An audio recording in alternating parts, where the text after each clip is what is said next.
Mac talks more than he ever has in the entire series. Luna is in the same episode. Boom, I'm done. Best episode of the season. Good night.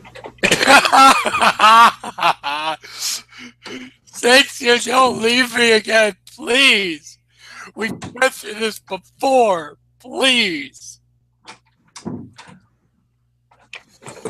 You know, I remember someone telling me once that they couldn't give Rainbow Falls a good review because they're like, even though Derpy was in it, that doesn't make it a good episode. And I'm like, okay, maybe, but it's Derpy, you know? And now he's like, oh, whatever. But no, this... You remember how in the last episode the feel saved the episode? In this episode, well, just look right below me. The hype saved the episode. Mm-hmm. It saved Apple Bloom's solo episode career. Because let's be honest, she doesn't exactly have the best track records. You know, it's like, it's not even, the innate problem is that I think in hindsight they kind of make Apple Bloom look like an unintentionally whiny brat. Because, well, she was straight up when, remember, what was the episode where she had like 15 cutie marks on her? Cutie pox. There was cutie pox. She's basically like, I want my cutie mark now. And then in season 2, she's embarrassed to bring Granny Smith to her thing, and it's like, oh, that makes her not seem cool. But no, this was cool. Yeah, it was. And the audio only Babsy cameo, but still. Yeah. Okay, so this episode starts off when they're I will in the be dining clubhouse. on some Alfredo today. And I'll be dining on some popcorn. Anyway, so the episode starts off. And grilled cheese sandwiches. Oh, sweet. Yes. Cheese sandwich. Oh, you're funny. No, literally, that's what we had at Cider Fest for the dinner. Just a bunch of cheese sandwiches. Pretty much. It was awesome. We also had some sort of casserole as well. But anyway, the episode starts off with the CMC at the clubhouse, and you find out that Apple Bloom got a letter from Babsy, and she got a cutie mark. And I'm just like, okay, I'm sitting around with a bunch of my friends, Brian and Lugnut, which Lugnut you guys have not met, but he will be on for next week as a special guest.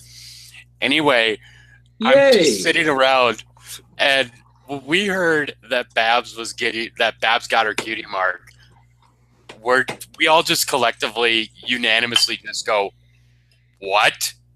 Just like, what? When did this come up? What's hilarious to me is what the cutie mark was. Mm-hmm. It was a pair of scissors. So she cuts hair. Which the first thing I instantly thought of was that one reality show that used to air on Style.net, Jerseylicious. Mm-hmm. More like Babslicious. Babalicious. I'm Babsylicious. Forget about it. Girl. No, but what I found hysterical is apparently she's going to be a hairdresser or something like that. It actually ties into a fan fiction that I read, that she got beat up by a bunch of bullies before she even came to Ponyville, and this bartender took her into the bar for a second so she could be safe, and literally cut her hair to how her mane and tail style is in One Bad Apple. Oh. And I'm just like, that's kind of cool. And then you just see that now she's going to be a hairstylist. That could be really interesting. All right, man, I wish they would have brought Bads back. I know a lot of people were like, dude, Bads is a dick, but it's like, nah, he's all right. Yeah, she's cool. I mean, yeah, I don't like the New Yorker accent, but it's still kind of cool. Yeah, and I'm going to be honest with everyone right now before we get into this. So, we were going to do this review last night. We didn't, because of a bunch of stuff. Well, it's actually a good thing because I didn't actually watch the second half of this episode until like 3 hours ago, Mm. and it was weird. The first one, the first half, right? I'm just gonna say this before we start going into the episode. The first half of the episode is like, oh, I guess typical Apple Bloom episode. Okay, well, I paused right at the bit where she got the potion cutie mark, and then I put it back on the next day. Today, I'm just like, the fuck, is this the same episode? Exactly. Whoa. Season 5, I don't know why, but season 5 tends to be the season that they start introducing things, and it's like, is this even My Little Pony anymore? I feel so different. Remember in the first season where the biggest thing on everyone's mind was a party? Mm-hmm. Exactly. And then in season 2, with no buildup whatsoever, it's a wedding, which turns into, a little war. Mm-hmm. And then the third one, it's like, oh, there's all this random stuff, and Twilight's a princess. And but it had this like cool little, I don't know, it's so weird to describe. The show has changed so much, but it's not bad at all. It isn't. It's just interesting to see And the that symbolism and the symbolism is tenfold in this episode. Let's get into it. Totally. So, it's like they start talking about how, we haven't really thought about what happens when we get our cutie marks. We're going to stop being the cutie mark crusaders, obviously, because I'm not crusading for cutie marks anymore. But our question is, are we still going to be friends? Are we going to like our cutie marks? Or is it going to be a good idea to have our cutie marks at one point versus another? And they just keep going on and on and on. And I'm just like, I understand they're kids, but damn, they are just going nuts with these questions. Those are some hard-hitting questions. They are. I mean, think about it. This is your destiny you're talking about. What you're going to be doing for the rest of your life. And then they're like, so, like, what if we get these things on our butts and they, like, suck? And what if we're not friends anymore? It's like I'm thinking to myself, the biggest concern I had when I was their age was when's MGS2 coming out? I know what you mean. I played Metal Gear as a kid. I bounced back between that and Kingdom Hearts. It was a good childhood. Yes, it was. I grew up with Mario 64, Diddy Kong Racing, and Mario Kart 64. So I was a bit different, but yeah. I mean, I went with PlayStation, and you, for some reason, bought a Wii U. Mm-hmm. I don't know how that could have happened at all. Oh, yeah, so they're proposing all these questions. Apple Bloom is freaking out. And by the way, the CMC voices sound a little different. Like, they sounded a little, I don't want to say deeper, but they sounded more like, I mean, it's been like this since the show's been on, because obviously the girls that play them grew up, but they sound like smoother-ish now. Mm-hmm. I don't know how to describe it. It's just a little thing I noticed. And so Apple Bloom is talking Applejack's ear off. And, Applejack being Applejack is like, look, calm, my little sugar cube. Excuse me. Very rude to me. And she sings this lovely little lullaby. Mm-hmm. And I can't remember the words. I just remember it really touched me here, and it was nice. Mm-hmm. It was something along the lines of, you have people who still love you, and a cutie mark's not going to change you no matter what you get, kind of thing. 2 worlds, 1 family. Mm-hmm. And then starts the inception. Yep. That was such a weird movie. I've only seen it once, but I don't even want to see it again because it was so fucked up. I've seen it like 4 times, and I felt like I still feel like I haven't watched it. Exactly. It's one of those weird movies that it's just like you step back and you're like, you get two sides of the story at the same time. Number Mm-hmm. one, you think, the fuck did I just watch? And number two, you're just like, that is deep, you know? Damn it, Christopher Nolan, do better with Superman. Exactly. Exactly. So the first dream happens, and yeah, because this dream has layers. I'm surprised they didn't put an onion in this episode.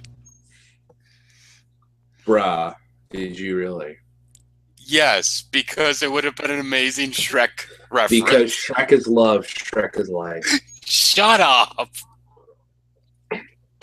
It's all ogre now. You really... Okay, please, let's just move on, okay? Okay. No. So Pony is love. Pony is life. Pony is pretty cool. Pony is very much cherished. Indeed. That's what I says. So she gets her first cutie mark. And can I just say, I know it was a weird cutie mark anyway, but any of the CMCs with a cutie mark in general just looks weird. It does. I mean, for me... Oh, I was just going to say, because for me, it's been 3. For 3 years, I've had to look at the blank flanks. So to see them with any kind of cutie mark, it's just kind of like the day they get their cutie marks, I'm going to feel like I've transcended to another realm of existence. If you survive, an elevated existence awaits. Initiate phase 1. Fire up the friendship cannon. Thumbs up if you get that reference, by the way. Damn it. That was clever. So basically, she becomes a light bug zapper. They're called Twitter mites. I didn't really...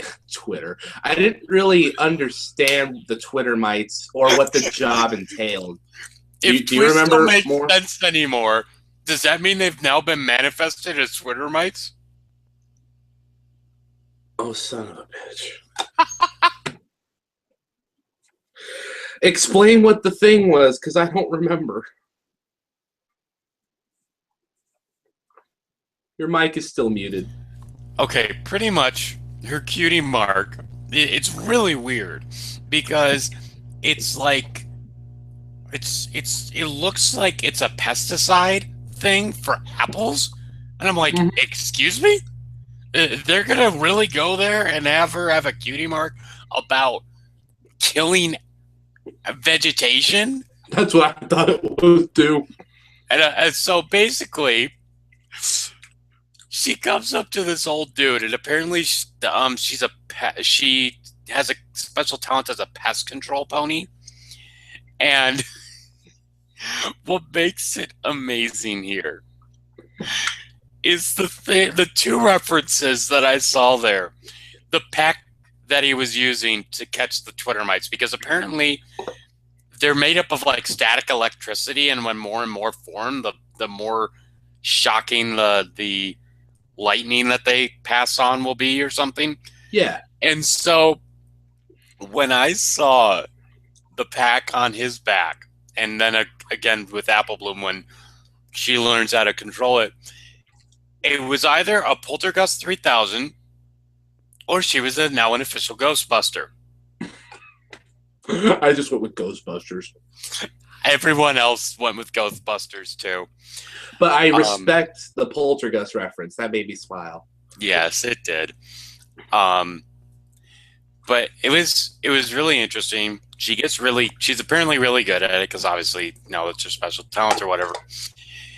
And then she's like, because I have a job now, I won't be able to, Diamond and Tiara and Silver Spoon come up and say, even though you have a cutie mark, it's still terrible, which still brings up the point that Diamond, Tiara, and Silver Spoon are complete bitches. No one will ever... Maybe for Silver Spoon, just because I still hold that little headcanon, but no one's ever going to convince me otherwise. Wait, the 100th episode doesn't star the main six, right? What if it's about Diamond Tiara? Oh my gosh. I think I would gag from that. I don't know.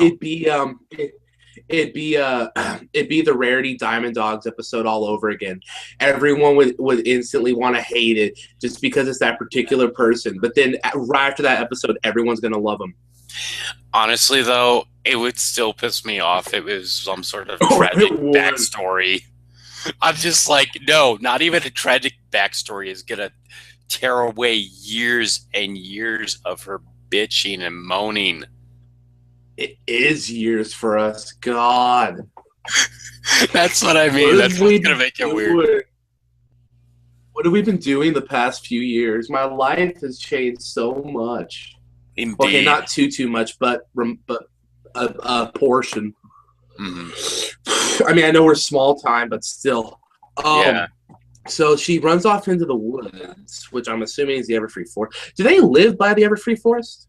Yes. The Apple family, or is that just a particular set of woods? Because I know Fluttershy lives by the Everfree Forest. Well, I know that, like... Still, she goes off into the forest. Yeah.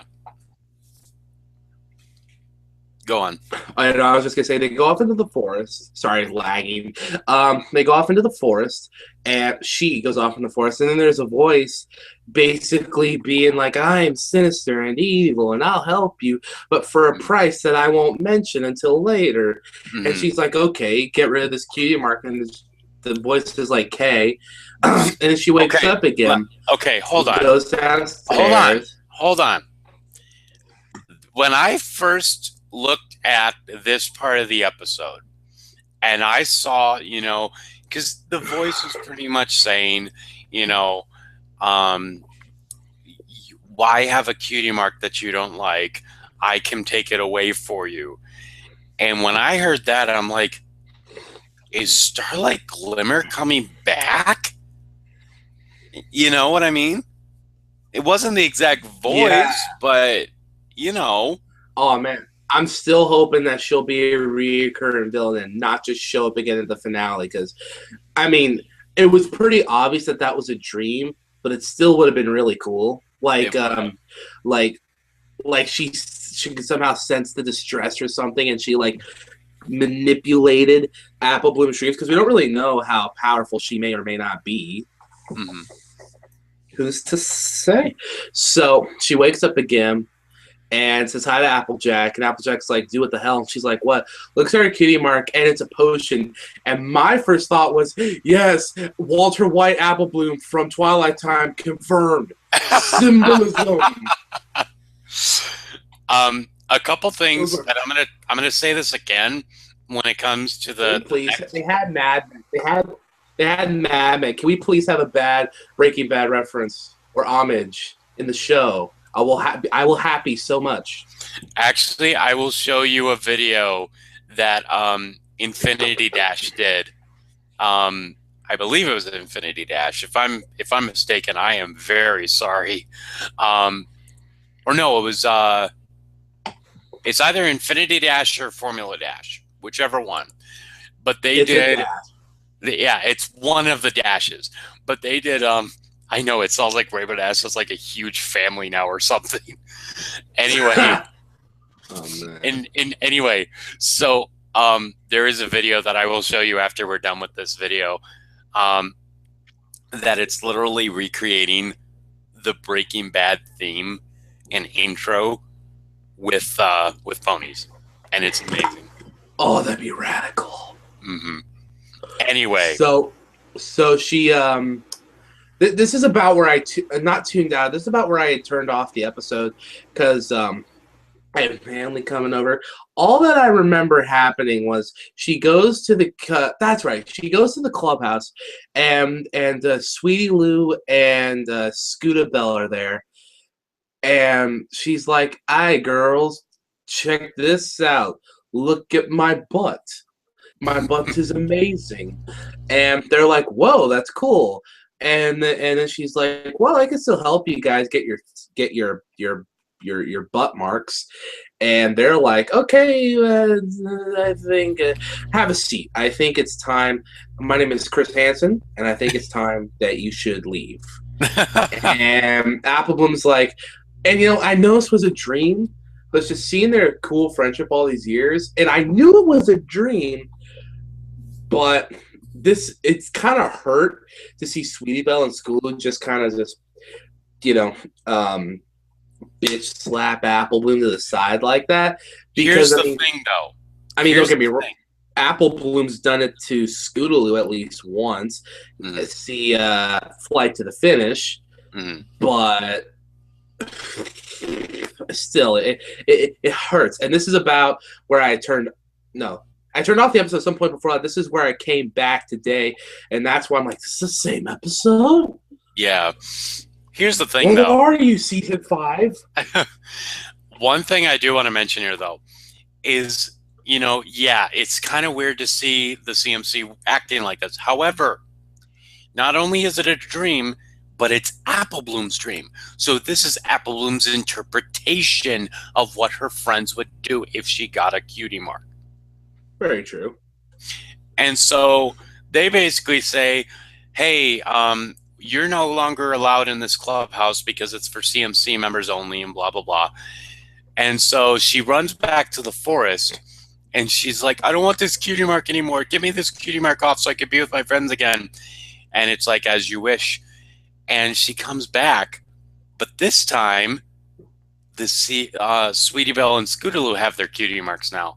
They don't show them, but they don't show them, but they are pretty much saying, yeah, we have responsibilities to do. Good luck with finding your cutie mark, but we have to go do what our special talents tell us we're going to do. And it's just like, wow, she can't have it either way, can she?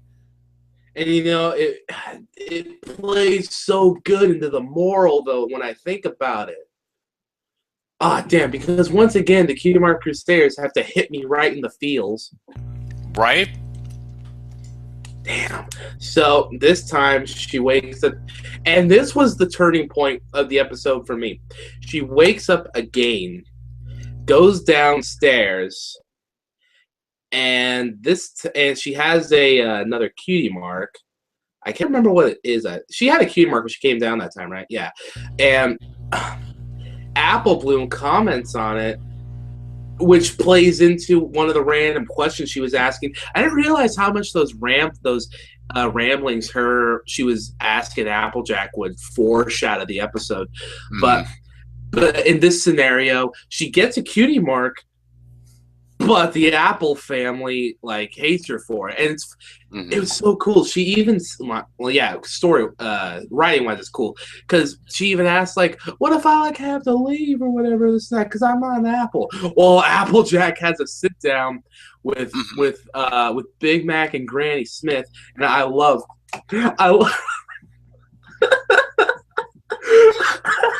He gets so many more lines, and Peter New's voice is coming out of Granny Smith and Applejack.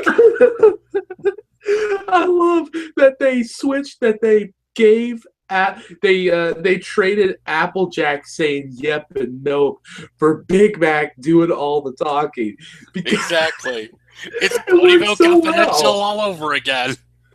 It worked so well for the episode, and that's seriously the most he's spoken in the entire series. That's all of his lines combined can't even go to him, the amount of speaking he had in this. Oh my god, I love that. I was fanboying / marking out so hard. I was just like, I mean, this is traumatic for Applebloom's psyche, but yeah, Big Mac. I'll okay Applebloom's self-mental abuse for this.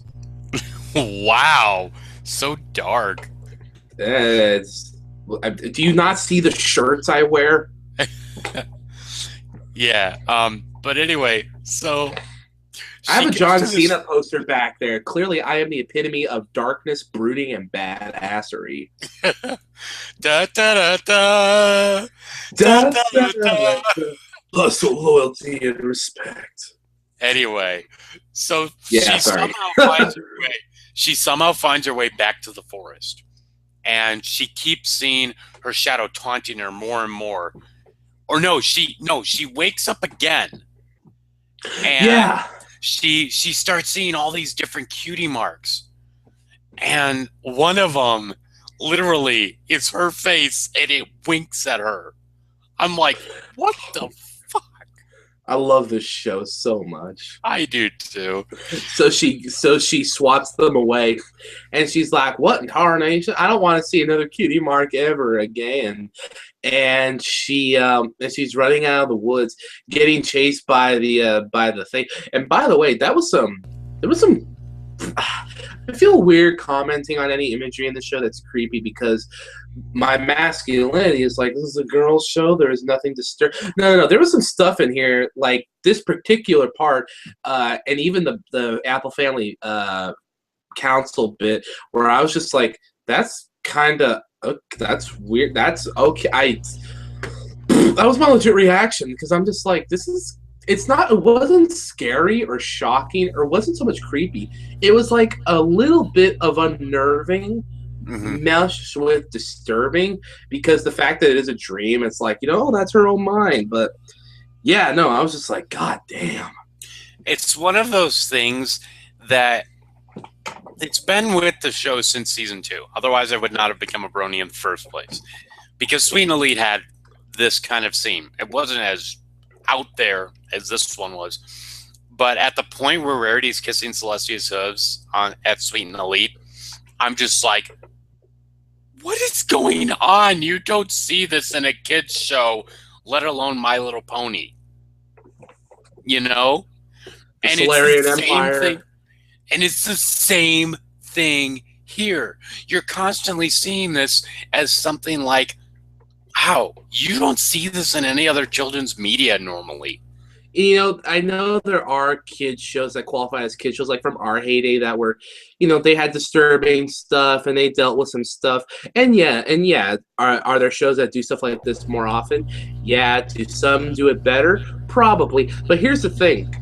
All the things that, and this is the secret to being a brony right here, all the stuff that everyone likes about Friendship is Magic, nobody ever expected from My Little Pony. And that's why stuff like this is really effective, because no matter who you are, brony or not, your first thought is, okay, girls show, kids show, let's see what it's got. So when it hits you with stuff like this, it's like, that's enough internet today. And that's why I've always liked the show, is because for episodes like this, because it's like, I didn't expect, to this day, this show catches me off guard because I don't expect this kind of cool stuff still, even though I should expect it. But because it's My Little Pony, and then something like this happens, this weird, disturbing stuff, and it's so cool. And then it shows up 2 seconds later.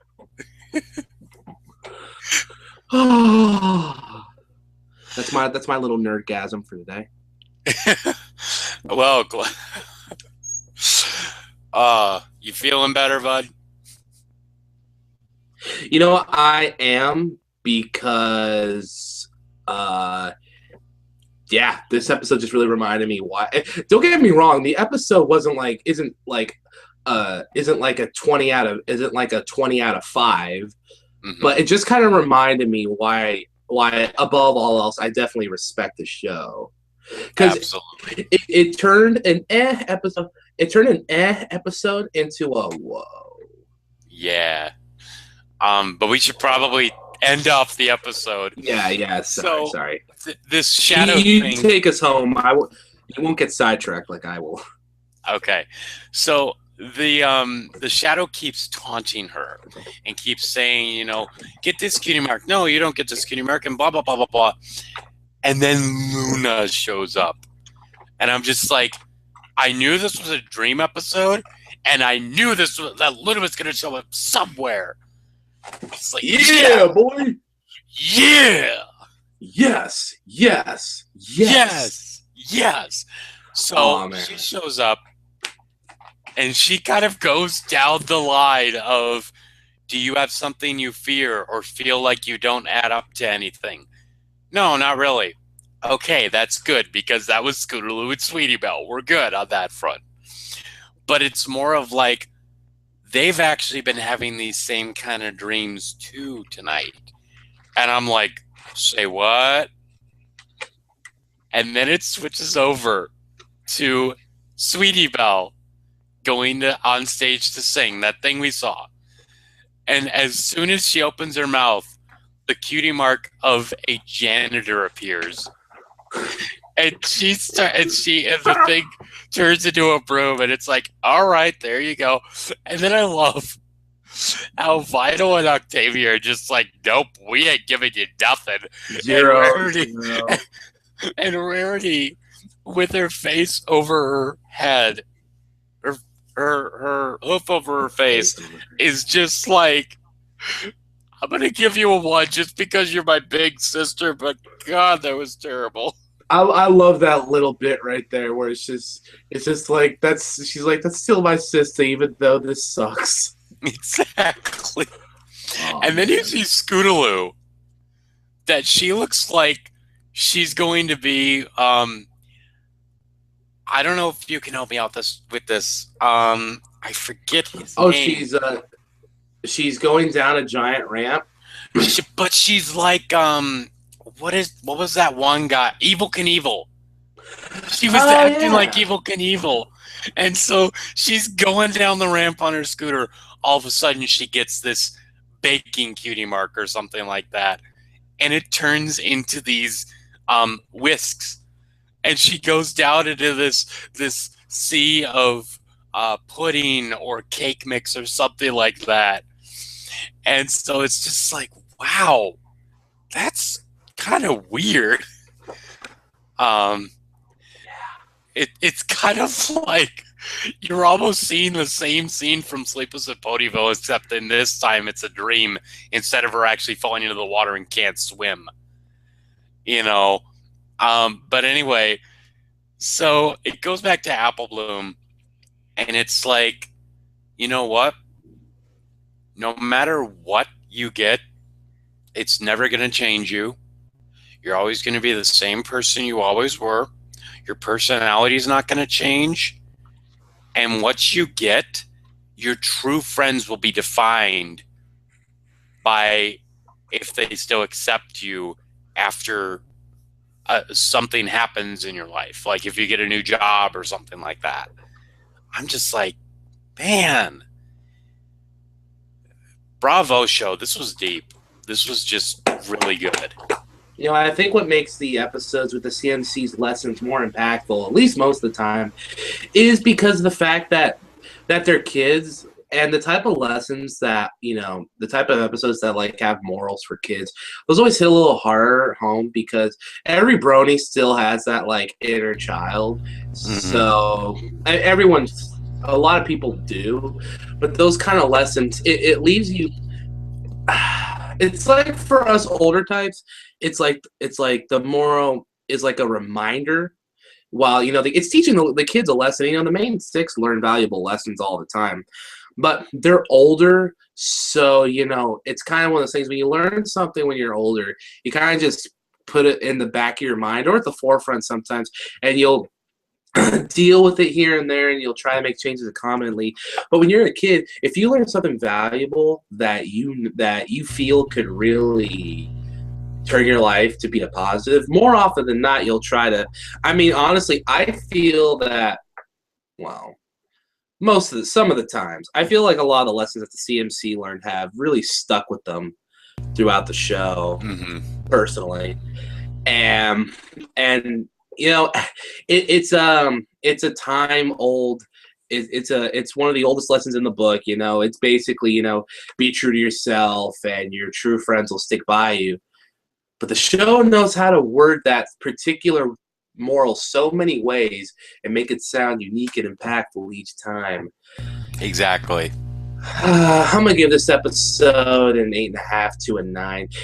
I give it 8.5 because the second half saved the episode, but and you know it made it a pretty good episode. But I would give it a 9 I say 8.5 because that's probably how I'll feel later, but a 9 as of now, just because like I don't know, it left me feeling good.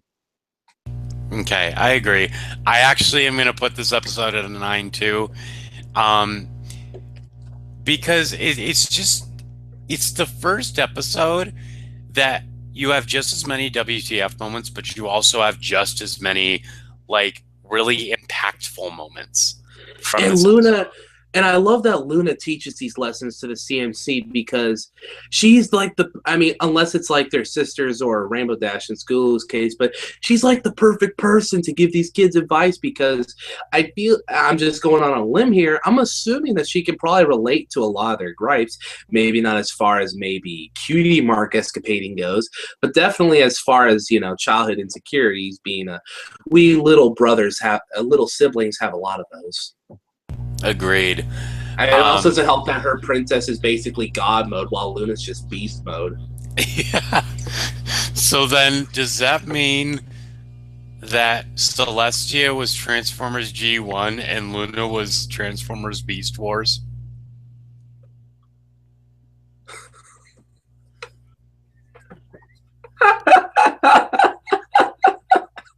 It makes sense.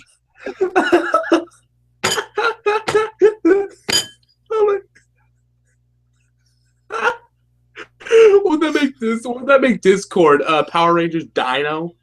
Oh my gosh, no. Sombra Sombra can be I don't know, garbage pail kids. Oh gosh, don't even get me started on Yeah, that. remember those things? Chirp was Powerpuff Girls pretty much. That episode was Powerpuff Girls. like oh my god, that episode felt so Craig McCracken. It was so unreal. Agreed. But yeah, this was an episode that was on the verge of being a math, but it got saved by in a fairly quickly manner. So I mean, I'll say my final score is the 9 if you're still doing the tally thing. But yeah, it's good times. I like this episode. Now I want to say one thing before we end off, and I know that there was a last scene with the Apple Bloom meeting the CMC and presenting the lesson within the dreamscape, waking up, and Applejack and them, saying a good night's sleep is what you really needed. Oh yeah. But one thing I want to say that made the dream sequences all the more cool was the fact that you always saw very subtle differences each time. With the first time, when breakfast was ready, Applejack was moving aside a plate of pancakes. In the second dream, she was moving aside of chocolate chip and whipped cream pancakes. And then the next time, weren't they like blueberry pancakes? It was a cake. That's right. It was a cake. And with the rooster, it was just a regular rooster sound effect. Then it was the rooster falling off the window, and then it was Pinkie Pie in her chicken uniform from Nightmare Night going across the window. So it was really kind of cool. Pinkie Pie. I know. It's Pinkie Pie, don't question it. But yeah, I definitely see that this episode this season's getting better. And I'm happy to say that I was very pleasantly surprised. It's getting better. It's getting better quickly. What are we in store for next week? It's called Tanks for the Memories. And the synopsis is that Tank has to go hibernate for the winter, so Dash does everything she can to keep winter from coming, so that Tank doesn't have to go hibernate for 3 months. Turtles hibernate? Apparently. Certain types of turtles, at least. Is this gonna be like an inverse of that one SpongeBob episode where Sandy and SpongeBob are doing all the extreme sports events before she has to hibernate? I certainly hope so. That would be hysterical. That'd be awesome. Remember they had Pantera music in that episode?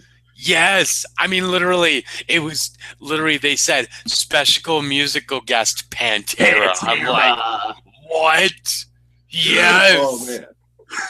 That was amazing. Okay, so last little what if thing because I don't know, they're just good thing to end videos on.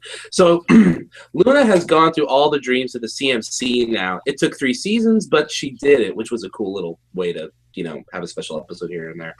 So my thing is that obviously because of this now, Luna to me has been established as an important character, like behind the scenes. So my thing is, what if she starts going into the dreams of the main six next? That would be interesting. Almost like key episodes. You know what I mean? Like how they get to embrace their element yet again with Luna by their side or something like that. And they gotta build up to that movie somehow. I know, right? I cannot wait for that movie. Oh man, can it be next week already? I really want it to be. Damn. Well, all right. Well, thanks for joining us at the Undercover Brony. This has been Iroquois Pliskin, Lieutenant Junior Grade, and that is Harry S. Plinkett. No, Harry S. Plinkett at your service. Yeah, that's Jonathan Gugerschmack or whatever. All right. See you guys later. Peace out, Dragon. Adios.